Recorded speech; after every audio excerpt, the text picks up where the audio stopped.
Hello po, magandang hapon po sa ating lahat. Ako muli si Benison Estareja at meron tayong update regarding pa rin sa ating minomonitor na si Typhoon Karina with international name na Gimi as of 5 in the afternoon.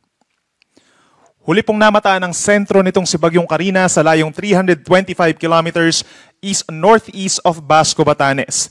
Taglay nito ang maximum sustained winds na 150 kilometers per hour, so bagyang lumakas pa po ito at meron itong gustiness na hanggang 185 kilometers per hour. Ito po ay kumikilos pa rin pahilaga sa bilis na 20 kilometers per hour. Itong si Bagyong Karina ang nagkokos po ng mga pag-uulan at may kalakasang hangin sa malaking bahagi po ng Luzon, Visayas, and western portion of Mindanao. Ito po yung habagat natin or southwest monsoon na siyang makakaranas or mararanasan pa rin ng ating mga kababayan sa susunod po na 2 araw.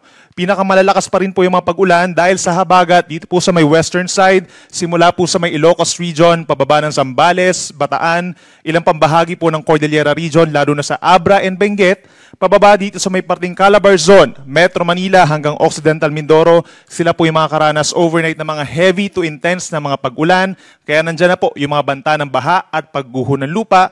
At asahan din po yung mga kalat-kalat na ulan, mga moderate with at times heavy rains sa natitirang bahagi pa po ng Luzon, Western Visayas, kabilang ng Negros Island region, at maging dito po sa may western portion of Mindanao, sa may Sulu Archipelago and Zamboanga Peninsula. Pero pinakang uulanin po at makakaranas din ng direktang epekto, itong mga kababayan po natin sa may Ilocos Norte, Apayao at malaking bahagi po ng Cagayan Valley. Ito po yung latest track ng Pag-asa regarding dito kay Typhoon Karina. Inaasahan po natin na kikilos ito north-northwest sa susunod po na 12 oras. And by tomorrow ay kikilos po ito pahilagang kanluran or paangat po na pakaliwa. Ine-expect natin bukas ng hapon ay nasa 390 kilometers na ito. Hilaga-hilagang silangan po ng Itbayat, Batanes. At pagsapit naman po ng madaling araw ng Thursday, nandun na siya sa may northern portion of Taiwan at lalabas na rin po ng ating Philippine Area of Responsibility. Pagsapit naman po ng Thursday ng hapon, nasa higit 550 kilometers na po ito sa hilaga ng Itbayat, Batanes, sa labas ng ating Area of Responsibility. But by tomorrow and Thursday, nandyan pa rin po yung banta ng habagat, palalakasin pa rin po niya kahit ito ay nakalabas na ng ating Area of Responsibility. Base naman po sa lawak nitong si Bagyong Karina ay inaasahang maapektuhan directly pa rin. Itong kulay dilaw po na circle associated sa malalakas po na hangin. Kaya't asahan po natin yung direct effect over many areas of, inulit natin, Cagayan Valley, Apayao, and parts of Ilocos Norte. Kaya naman po nakataas na yung ating tropical cyclone wind signal number 2 dito sa Batanes. Makakaranas po sila ng minor to moderate threat to life and property. So meron tayong mga pagbugso ng hangin sa loob po na 12 oras.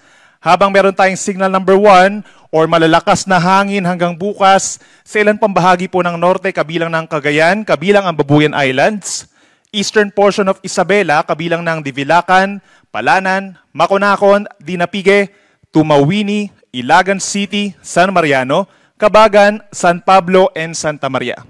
Meron din tayong signal number 1 sa northern portion po of Apayao, Calanasan, Luna, Puntol, Flora, ganyan din ang Santa Marcela and Cabugao, hanggang dito sa may northern portion of Ilocos Norte, signal number 1 din po, kabilang ang Pagudpod, Banggi, Adams, Dumalneg, Burgos, Vintar, Pasukin, Bacara, and Carasi. Sa ngayon po, meron tayong nakataas naman na heavy rainfall warning associated sa pinagsamang epekto ng southwest monsoon plus Typhoon Karina. Meron na tayong red rainfall warning, ibig sabihin po torrential rains hanggang mamayang alas 8 po ng gabi. Dito po sa Batanes, Babuyan Islands, Ilocos Norte, Ilocos Sur, La Union at Benguet. Kung kinakailangan po ng evacuation, makipag-ugnayan na po sa inyong barangay or local disaster risk reduction and management offices dahil serious flooding po ang inaasahan sa inyong lugar. Samantala, meron naman tayong orange or intense rains na aasahan po hanggang mamayang alas 8 ng gabi dito sa Metro Manila.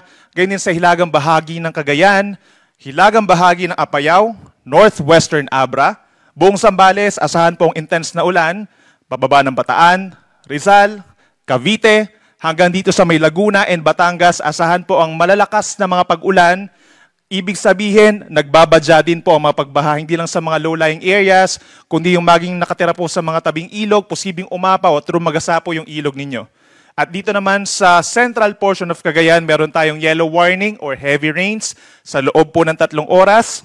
Ngayon din sa natitirang bahagi ng Apayao, rest of Abra, Western Pangasinan, hanggang dito sa may Tarlac, Pampanga, Bulacan, at sa may northern and central portions of Quezon, meron tayong yellow rainfall warning sa susunod po na 3 oras. Heavy rains po yan, kaya't posible rin ang mga pagbaha sa mga low-lying areas.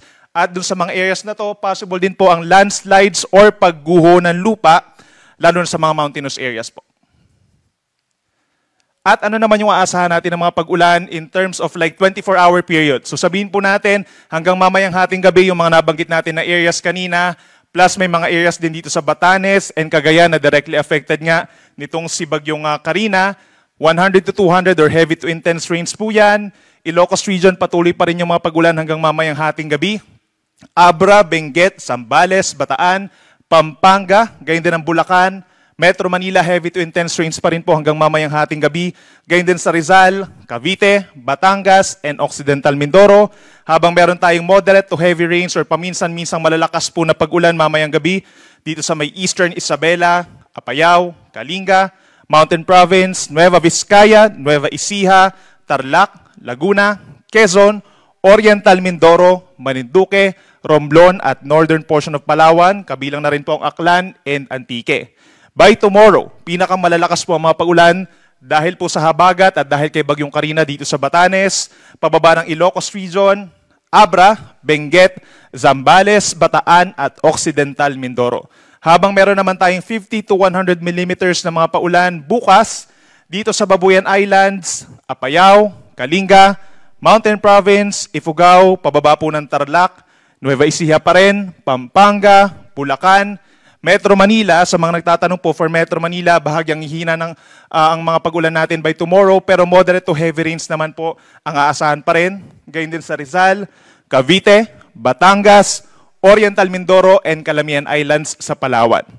Then pagsapit po ng Thursday, ito yung time kung saan nasa labasan ng PAR ang Bagyong Karina. Aasahan pa rin po natin yung 50 to 100 millimeters na ulan dito po sa Batanes, Babuyan Islands, buong Ilocos region, Apayao, Abra, Benguet, Zambales, Bataan, and Occidental Mindoro. So basically po, unti-unti na rin po or gradual na hihina yung ating habagat at hihina rin po yung epekto nito, lalo na dito sa malaking bahagi ng Luzon, pero mananatili pa rin ulan sa may western section ng Luzon. Kaya naman, patuloy po na paalala sa ating mga kababayan po, yung ating mga areas kung saan nasa mountainous areas, yung matataas na lugar, mas mataas po yung chance na magkakaroon kayo ng mas malalakas po ng mga paulan. At under these conditions, mataas nga po ang chance ng mga pagbaha, lalo na sa mga mabababang lugar. At yung mga hindi masyadong binabaha, dahil po patuloy yung mga paulan itong mga nagdaang araw, mataas po ang tsansa ng pagbaha sa inyong lugar. Doon sa mga nakatira po malapit sa ilog, pakimonitor po nung inyong water levels doon kung kinakailangan lumikas. At rain-induced landslides, posible po lalo na sa mga mountainous areas, sa may Caraballo Mountains, sa may Cordillera Region, sa mga malapit po sa kabundukan ng Sierra Madre, mag-ingat po kayo sa mga pagguho ng lupa. In terms of severe winds, so may mga nakakapansin po no, na parang may kalakasan yung hangin. Kung dito po sa may nabanggit natin na signal number 1, yung Ilocos Norte, Apayao, Cagayan, Isabela, Batanes, yan po yung mga areas na directly affected ng malakas na hangin ni Karina. Pero yung ibang lugar po sa Luzon and Western Visayas, as well as Western Mindanao, yung mga hangin po ay dahil sa habagat po or southwest monsoon, hindi po dahil sa bagyo.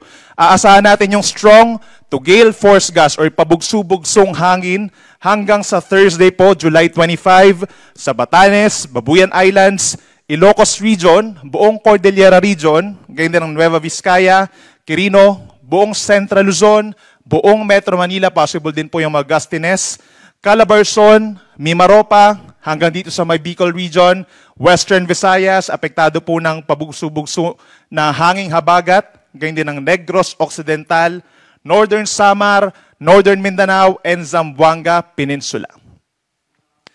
At kapag po may kalakasan ng ating hangin, eventually po, lalakas din yung ating mga alon. At pinakamatataas yung mga alon doon sa mga areas malapit po dito kay Bagyong Karina, extreme northern Luzon. Meron na po tayong gale warning aabot sa 4.5 meters or nasa 1.5 palapag po ng gusali, kabilang ng Batanes, and northern coast of Cagayan, kabilang na ang Babuyan Islands. Pagbabawalan na po ang ating mga kababayan doon na nangingisda at kahit yung mga nagsisi travels po, yung mga medium at yung mga lalaking sasakyan pandagat. Meron din tayong aasahang hanggang 4 na metro taas ng alon sa eastern seaboards ng Luzon and Visayas. Sa may western seaboards naman po ng Visayas and Luzon, possible po yung 3.5 metro o nasa isang palapag na rin po ng gusaling taas ng mga alon, habang 2.5 metro naman sa may seaboards po ng Mindanao at timog na bahagi po ng Kabisayaan. Inuulit natin yung scenario regarding kay Typhoon Karina. Ito po ay lalabas ng ating Philippine Area of Responsibility sa Thursday po ng umaga, matapos ito mag-cross possibly po dito sa may parting northern portion of Taiwan at patungo na siya ng southeastern China. However, kahit ito po ay unti-unti na lumalayo ng ating kalupaan simula po mamayang gabi, ay ito mag-enhance pa rin po ng habagat, magdadala ito ng mga pag-uulan at mga pagbugso ng hangin sa loob po ng 24 to 48 hours. At meron pa rin itong direct effect for tonight dito po sa bahagi ng Norte, Ilocos Norte, Apayao at hilagang bahagi po ng Cagayan Valley. So yan muna ang latest mula dito sa Weather Forecasting Center po ng Pag-asa. Ako muli si Benison Estareja, mag-ingat po tayo.